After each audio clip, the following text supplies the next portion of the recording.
Digital board पर पढ़ाने के लिए पावर पॉइंट प्रेजेंटेशन और स्लाइड्स कैसे बनाएं, ये बहुत इंपॉर्टेंट लेक्चर है। अगर आपने इसे समझ लिया, स्लाइड्स बनती कैसे है और बनाना कैसे है, इसके पीछे का साइंस क्या है, इसके पीछे की टेक्निक क्या है, मैं आपको गारंटी के साथ कह सकता हूं आपका यूट्यूब भी ग्रो करेगा, आपके स्टूडेंट्स वीडियो देखकर आपके कोर्स को भी बाय करेंगे और उसी के साथ साथ आपकी कोचिंग को भी मिलेगी 10x ग्रोथ। मैं ऐसा इसलिए कह रहा हूं कि एक वीडियो में जब आप शो होते हो तो आपका एग्जिस्टेंस सिर्फ 30% का होता है, रिमेनिंग 70% आपका प्रेजेंटेशन शो होता है। और मजे की बात यह है कि इसी प्रेजेंटेशन को बनाने में हमें सबसे ज्यादा एफर्ट देने चाहिए, बट हम लोग किसी और चीज पर ही एफर्ट देते हैं। आपके पास में अच्छा कैमरा, अच्छी लाइटिंग, अच्छा स्टूडियो सेटअप, अच्छा नॉलेज हो और तब भी आपका प्रेजेंटेशन सही नहीं हो तो ना ही आपकी वीडियो क्वालिटी अच्छी आएगी और ना ही आपका वीडियो इंटरेस्टिंग बनेगा। और ये 75-25 का गेम तो तभी खत्म हो जाता है। आप अगर स्टडी IQ का वीडियो देखोगे तो वहां पर सिर्फ और सिर्फ प्रेजेंटेशन ही शो होता है और उस केस में पूरा 100% प्रेजेंटेशन पे डिपेंडेंट करता है।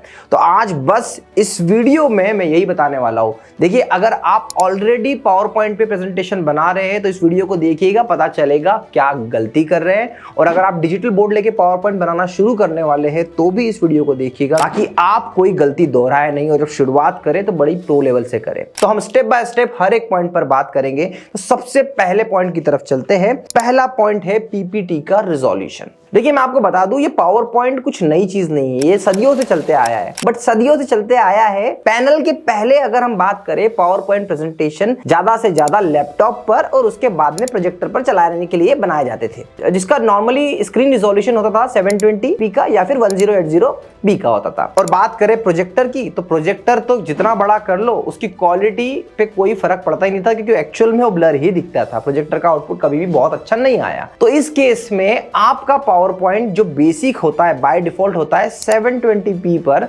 इजीली सेट हो जाता था बोथ केस में। बट यहां पर डिजिटल बोर्ड पर अगर आप पढ़ा रहे हो तो डिजिटल बोर्ड का रिजोल्यूशन होता है 4K। 4K मतलब आपके 4 फुल HD स्क्रीन का कॉम्बिनेशन, और हम बात करें तो 16 720p का कॉम्बिनेशन। अब यूजुअली टीचर गलती क्या करते हैं, इस 4K स्क्रीन में डालते हैं 720p का पावर पॉइंट।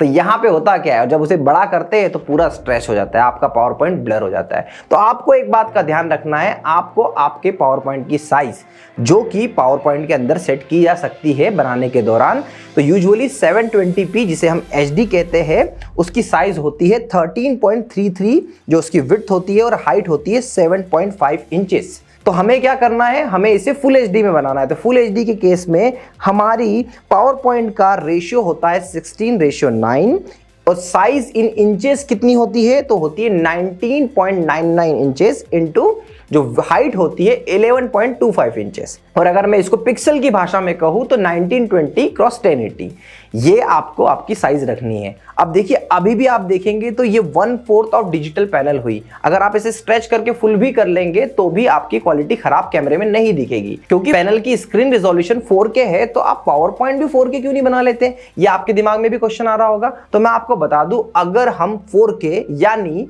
3840 विड्थ और 2160 हाइट रखे, या फिर हम इंचेस में देखें तो 42.664 विड्थ होगी और 22.50 की हाइट होगी। इतना बड़ा अगर हम पावर पॉइंट 4K का बनाएंगे और ऐसी हमने 50 स्लाइड बना ली तो ये साइज कुछ जीबीज में जाएगी। और जब भी ये इंडिया के किसी भी डिजिटल बोर्ड में जाए, चाहे वो इस कंपनी का हो या उस कंपनी का, हैंग होगा ही होगा। तो ये करना प्रैक्टिकली पॉसिबल है ही नहीं। तो हमें क्या साइज रखनी है, हमें स्क्रीन रिजोल्यूशन रखना है बिल्कुल सटीक फुल HD 1080। तो आपके दिमाग में भी क्वेश्चन आ रहा होगा कि भैया पावर पॉइंट की साइज कैसे चेंज की जा सकती है। तो मैं आपको बताता हूं, आपको पावर पॉइंट ओपन करना है, डिजाइन टैब में जाना है, स्लाइड साइज के ऑप्शन में जाना है, कस्टमाइज स्लाइड साइज पे क्लिक करना है, और यहां पर आप देख रहे होंगे एक ऑप्शन है विड्थ का और हाइट का। यहां पर आपको विड्थ और हाइट सेट कर लेनी है, जो मैंने आपको HD की बताई है, जो कि है विड्थ है 19.99 और हाइट है 11.25।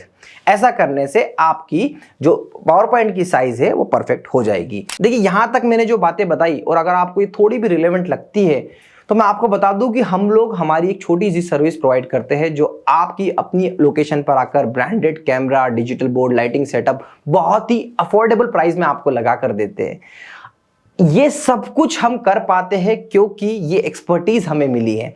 जैसा कि अब तक आपने मेरे कंटेंट को देखा और लगा कि मुझ में थोड़ा भी वो बात है जो मैं टीचर कम्युनिटी को कुछ हेल्प कर सकता हूं, तो अगर आप मुझे रिवर्ट में हेल्प करना चाहते हैं तो आप हमसे स्टूडियो सेटअप लगाइए। हमारा पूरा प्रॉमिस है, हमारी बेस्ट सर्विस आपको हमेशा एक बेस्ट आउटपुट देगी। बहुत छोटे छोटे पर्सपेक्टिव पे काम करते हैं हम। जब एक कैमरा किसी टीचर को देते हैं तो कोशिश करते हैं कि बेस्ट आउटकम उन्हें हम दे पाए। चलिए वीडियो में आगे बढ़ते हैं। तो चलिए अगले पॉइंट पे बढ़ते हैं। जब भी डिजिटल बोर्ड का वीडियो निकल कर आता है तो उसमें 3 सेक्शन दिखते हैं। एक स्पीकर खुद, मैं ये मानता हूं कि approx 25% of screen speaker gather कर लेता है। टेक्स्ट और इमेज वो कुछ 25% गैदर करता है और रिमेनिंग होता है 50% आपका बैकग्राउंड। ये जो 100% का बाइफर्केशन है जो मैंने अपनी लॉजिक के हिसाब से किया, कुछ हद तक बिल्कुल जस्टिफाइड भी है। आप भी जब करते तो आपको समझ में आएगा। अब इस केस में आपको यह देखना है कि भैया सबसे ज्यादा इंपॉर्टेंट क्या चीज है, क्या आपका बैकग्राउंड है, क्या आप खुद हो या आपका टेक्स्ट है। उसके अकॉर्डिंग आपको उस चीज को ज्यादा हाईलाइट करना है। तो सबसे पहले समझते हैं बैकग्राउंड। देखिए बैकग्राउंड की जो प्रायोरिटी है वो लीस्ट प्रायोरिटी है। कोई भी बैकग्राउंड को हाईलाइटेड देखना नहीं चाहता। फिर आते हैं आप खुद।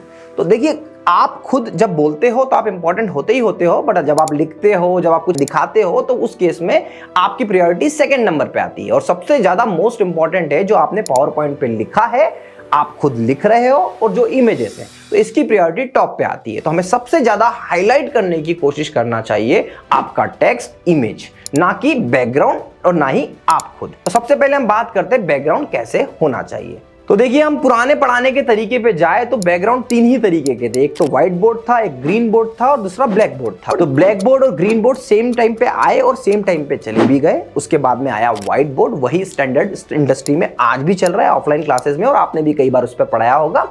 तो हम क्यों ना सिर्फ और सिर्फ व्हाइट बोर्ड ही रखे अपने डिजिटल बोर्ड को भी। अब मैं ऐसा क्यों कह रहा हूं तो इसके पीछे भी 2 लॉजिक है। उस लॉजिक को समझना टेक्निकल लॉजिक है, क्योंकि जब भी आप स्टूडियो सेटअप कराते हो तो आप प्रॉपर लाइटिंग का यूज करते हैं। स्कॉट जब स्टूडियो सेटअप करता है तो नीचे भी लाइट लगाता है, ऊपर भी लाइट लगाता है, साइड में भी लाइट लगाता है। और डिजिटल बोर्ड पे शूटिंग करना मतलब लाइट बहुत ज्यादा होनी है। सबसे पहली प्रॉब्लम जो आती है, लाइट का रिफ्लेक्शन बन जाता है आपके डिजिटल बोर्ड में। और अगर आपका डिजिटल बोर्ड का बैकग्राउंड अगर ब्लैक कलर का हो या डार्क कलर का हो तो 101% रिफ्लेक्शन दिखेगा ही दिखेगा। बहुत सारे टीचर्स के डिजिटल बोर्ड पर आप ऊपर देखते होंगे एक व्हाइट कलर की लाइट दिखती होगी, और जब आप ये बैकग्राउंड लाइट कलर में, व्हाइट कलर में रखते हो तो रिफ्लेक्शन बिल्कुल 0 हो जाता है, खत्म सा हो जाता है। तो यहां पर क्योंकि बैकग्राउंड की प्रायोरिटी लीस्ट है और उसके साथ साथ हमें व्हाइट बोर्ड जो हमारा स्टैंडर्ड था, जो बच्चों को आंखों में भी अच्छा दिखता था, वही माहौल कंटिन्यू रखना चाहिए। मैं आपको बताऊं, अगर हम इसको डॉक्टर के पर्सपेक्टिव से भी देखें तो एक्चुअल में बीइंग अ सॉफ्टवेयर डेवलपर मुझे पता है कि बहुत ज्यादा फोकस होकर स्क्रीन पे देखना है, और उस केस में हमें ये रिकमेंड किया जाता है कि व्हाइट कलर के बैकग्राउंड पे ब्लैक कलर के टेक्स्ट होने से आपकी आंखों पर भी बहुत बड़ा इंपैक्ट नहीं पड़ता, जैसे कि आप इसे स्क्रीनशॉट में देख रहे हैं। तो मतलब हमने ये फाइनलाइज कर लिया कि भैया हम बैकग्राउंड व्हाइट रखेंगे। और अगर आप चाहते हो अपने लोगों को कुछ टेक्सचर उसके अंदर दो तो कोशिश करिए थोड़ा सा ब्लू कलर बढ़ा दीजिए, थोड़ा सा रेड कलर बढ़ा दीजिए, थोड़ा सा ऑरेंज कर दीजिए, पर बिल्कुल लाइट कलर का बैकग्राउंड रखना सबसे अच्छा और बेस्ट डिसीजन माना जाएगा। अब आते हैं विजिबिलिटी ऑफ टीचर की। देखिए टीचर की विजिबिलिटी बहुत इंपॉर्टेंट है। देखिए 2 टाइप के लोग होते हैं। एजुकेशन इंडस्ट्री में हमेशा टीचर अपनी खुद के लोगो लगी हुई टी शर्ट बना लेता है। अनअकैडमी जब से किया तब से हर टीचर ने ये काम शुरू कर दिया। तो उस केस में अगर आपका बैकग्राउंड लाइट है तो कोशिश करिएगा कि थोड़ा कॉन्ट्रास्ट हो, डार्क कलर की टी शर्ट हो। तो डार्क कलर का मतलब सिर्फ डार्क ब्लैक नहीं होता, कुछ और कलर भी लीजिए। मेरा ये मानना है कि आपको आपकी जो टीचर्स को पहनाने वाली टी शर्ट है उसे भी बहुत ज्यादा डार्क नहीं रखना चाहिए। अगेन, जितना ज्यादा हम जिस चीज को डार्क रखेंगे वो उतना ज्यादा हाईलाइट होगा। अगर आप बैकग्राउंड से थोड़ा डार्क कलर का टी शर्ट बनाएंगे तो भी चलेगा, बहुत ज्यादा ब्लैक, बहुत ज्यादा ग्रीन इस कलर पे तो बिल्कुल मत जाइएगा, क्योंकि वही हाईलाइट होगा, टीचर ही हाईलाइट होगा। आप इस केस में देखिए, एक अच्छा एग्जांपल दिखाता हूं कि नमो कोल सर जिनका JW1 चैनल है, ब्लैक बैकग्राउंड उनका होता है और उनकी टी शर्ट व्हाइट कलर की है। उनके टीचर जब पढ़ाते हैं तो उसी का रिफ्लेक्शन व्हाइट बोर्ड पे दिखता है, जो बच्चों को कहीं ना कहीं डिस्टर्ब भी करता है, राइट। तो आपको अपना टी शर्ट का ब्रांड ऐसा सिलेक्ट करना है जो ना पैनल पे रिफ्लेक्ट करे ना बच्चों की आंखों में रिफ्लेक्ट करे। तो ये बात हो गई टी शर्ट की। और इसका बहुत अच्छा एग्जांपल है विकास दिव्यकीर्ति सर। विकास दिव्यकीर्ति सर देखिए व्हाइट कलर के बैकग्राउंड पे ही पढ़ा, और उसी के साथ साथ मजे की बात यह है कि वो जितने भी आउटफिट्स पहनते हैं, जितने भी शर्ट्स पहनते हैं, वो सारे के सारे लाइट कलर के होते हैं। तो इसलिए उनका एंड गोल फोकस होता है उनका फेस और उनका टेक्स्ट। अब बात करते हैं हम टेक्स्ट और इमेज की, जो मोस्ट इंपॉर्टेंट फैक्टर है, और यहीं पर पर डिसाइड होता है कि आपका प्रेजेंटेशन कैसा दिखने वाला है। इस चीज को आपने समझ लिया तो मतलब आपने अपना प्रेजेंटेशन का पूरा लॉजिक, पूरा ज्ञान विज्ञान समझ लिया। देखिए बेसिकली आप टेक्स्ट दो फॉर्मेट में होते हैं, एक तो खुद आप पीपीटी पर जो टाइप करके लाते हैं वो टेक्स्ट, और दूसरा आप खुद लिखते हैं। तो खुद लिखने वाले टेक्स्ट के बारे में बताऊं तो आपको इंडस्ट्री के 3 कलर जो हमेशा से यूज करते आए अपने व्हाइट बोर्ड पर, ब्लू कलर, रेड कलर और ग्रीन कलर, इन 3 कलर को आप लिखने में, हाईलाइट करने में यूज करिएगा जिसपे आप लिखते हो। और आप अपने पावर पॉइंट पे यूज करिए, जैसे आपको क्वेश्चन, हेडिंग, सब हेडिंग जो भी दिखानी है उस पर यूज करिए ब्लैक कलर। ब्लैक कलर हमेशा से बेस्ट माना गया है व्हाइट बैकग्राउंड के साथ में। तो ये बात हो गई आपके टेक्स्ट के कलर की। देखिए अगर ब्लैक कलर के साथ साथ आप अगर पीपीटी में और कोई डार्क कलर यूज करना चाहते हैं तो डार्क ब्राउन इस टाइप के कोई कलर यूज कर सकते हैं, ऐसी कोई स्पेसिफिक रिस्ट्रिक्शन नहीं है। तो चलिए अब बात करते हैं पीपीटी में हेडिंग्स की। तो हेडिंग्स को समझना बहुत इंपॉर्टेंट है। फॉर एग्जांपल एक लेक्चर है जिसका इंट्रोडक्शन मेन हेडिंग है, तो सबसे पहले इंट्रोडक्शन को बड़े साइज में लिखा जाएगा। उसके बाद में आती है सब हेडिंग। अगर एक क्वेश्चन है और उसके 4 ऑप्शन है तो उसे सब हेडिंग में लिखा जाएगा। और उसके बाद आते हैं उसके डिस्क्रिप्शन, क्योंकि डिस्क्रिप्शन का टेक्स्ट ज्यादा होते हैं तो उसे सबसे छोटी हेडिंग में लगाया जाएगा। तो हेडिंग, सब हेडिंग और उसके अंदर सब हेडिंग, ऐसे आपने 3 एक प्रोटोकॉल सेट कर लिए। अब हेडिंग की साइज आपको क्या देनी है, तो हेडिंग की साइज होना चाहिए आपकी 32 से 44 के बीच में। सब हेडिंग की साइज क्या होनी चाहिए, तो सब हेडिंग की साइज होना चाहिए 22 से लेके 24 तक के। और उसके बाद में जो आपकी हेडिंग 3 है उसकी साइज होना चाहिए 16 से लेकर 20 तक। इस तरीके से आप साइज भी फिक्स करेंगे। अब अगला क्वेश्चन क्या हुआ कि अब फॉन्ट कौन सा सिलेक्ट करें। तो देखो मेरा पर्सनली ये मानना है कि हेडिंग, सब हेडिंग और इसकी छोटी हेडिंग, इन तीनों चीजों का जो फॉन्ट है वो सेम रख सकते हैं, क्योंकि साइज से आप डिफरेंशिएटर लगा सकते। बट अगर आपको लगता है कि नहीं हमें ऐसा नहीं करना, हमें तीनों फॉन्ट अलग रखना है, तो एक फॉन्ट फैमिली नाम की चीज होती है, उस कॉन्सेप्ट को मैं आपको समझाता हूं। जैसे अगर आप मेरे भाई को, मेरे पिताजी को देखोगे तो हम तीनों में कुछ सिमिलरिटी आपको दिखेगी। वैसे ही बल्क में फॉन्ट फैमिली भी होती है, जैसे एक फॉन्ट दूसरे फॉन्ट और तीसरे फॉन्ट से कुछ मिलता जुलता होता है। तो आप अलग अलग फॉन्ट को, अलग अलग हेडिंग को, अलग अलग फॉन्ट फैमिली को यूज करके भी दिखा सकते हैं। एक बार फाइनलाइज कर लीजिए, ना आपको फॉन्ट की टेंशन ना फॉन्ट साइज की टेंशन। तो इस तरीके से आप फॉन्ट कलर, फॉन्ट साइज सब कुछ सेट करिए। अब अगला पर्सपेक्टिव आता है इमेज। तो देखो इमेज पे आपका कोई होल्ड नहीं है, बट होल्ड है इमेज की पोजीशन और इमेज की साइज की आपको रखनी है आपके प्रेजेंटेशन में, और उसका स्टाइल क्या होगा ये फिक्स कर लीजिएगा, जैसा कि मैंने अभी इस तरीके से अपनी स्टाइल को फिक्स करके रखा हुआ है। अगला पॉइंट है टीचर की पोजीशन। अब ये क्या चीज है, समझने की बात है। अगर मैं लेफ्ट हैंडी हूं तो मेरी पोजीशन लिखने की कुछ ऐसी होती है, तो मुझे क्वेश्चन और बाकी सारी जो मुझे दिखानी है मैं वो इस साइड पर दिखाऊंगा, क्योंकि यहीं से मुझे रीड करना और यहीं से ऑडियंस से इंटरेक्ट करना इजी होगा। वैसे ही अगर आप राइट हैंडेड टीचर हो तो आपका क्वेश्चन और सारे ऑप्शंस आपको इस साइड पे दिखाने होंगे। ये एक बेस्ट प्रैक्टिस है। इसी के साथ साथ आपको एक सेक्शन खाली छोड़ना होगा जहां पर आप लिख सके।